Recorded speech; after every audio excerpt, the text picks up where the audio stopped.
মানে আমার বাড়ি আমার বউ নেই, মানে যার বউ নেই তার তো কেউ নেই।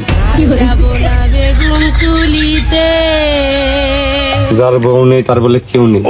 তা তোর তোর বউ নেই কে? ওই আমার ওই বাড়ি ঘর দর ভালো না বলে স্যার আমার কাছে থাকে না। ইস, যে স্যার তোর মনে হয় গরিব বলে গরিব মনে করে ছেড়ে দিয়ে ভুল কাজটাই করেছে। তা তোর বউ কোনে থাকে? ঢাকায় গার্মেন্টে চাকরি বাকরি করে নাকি? স্যার ওই আমেরিকায় থাকে স্যার, ওই হোয়াইট হাউসের ওই যে দক্ষিণে ওই ওয়াশিংটনে ওই 8 বিঘার উপরে একটা বাংলা আছে, ওই বাংলায় থাকে স্যার। আমি পারি না আর পারি না। তাহলে আমার বউ আমার কি দিকে থাকে? স্যার আমার দিক তাকিয়েন না স্যার, আমি আর মরে গেছি স্যার। স্যার আপনি যা করবার করেন, আমি আপাতত ডিপ্রেশন আছি স্যার। রে ও বলছে কি রে? তোর কি বাইরে মাঠে 8 ছটা জমি আছে, 8 কাটা আছে? আমার তো 8 ছটাকও নেই। এর বউ বলে আমেরিকায় 8 বিঘের বাংলায় থাকে, তাই তো হোয়াইট হাউসের দক্ষিণে বলে ওয়াশিংটনে। বাবু রে, এ টাকা দূষণ দিয়ে কাম ঠুক করেছ কি?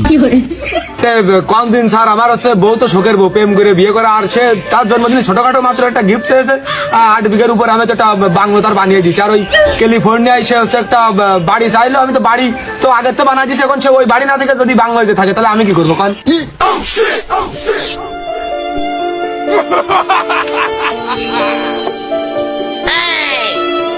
আরে টাকার কথাই দিস নে, টাকার গরম লাগতেছে, আবহাওয়ার গরম না।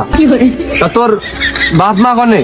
স্যার ওই কানাডা থাকে, ওই আমেরিকাতে তারা আমি বাড়ি করে দিতে চাইছিলাম, কিন্তু তারা হচ্ছে পরে আমার আম্মু হচ্ছে আব্বুকে বোঝালো যে আমেরিকায় ওই বিভিন্ন সময় যুদ্ধ বিদ্রোহ বেঁধে যায়, তো দেখা গেলো বোম টোম পড়ে কোনে উড়ে টুড়ে চলে যায়, যার কারণে সে হচ্ছে যে ওই শান্তিপ্রিয় দেশ কানাডা বেছে নিয়েছে, যার কারণে আমি ওই দেশে পাঠিয়ে দিয়েছি।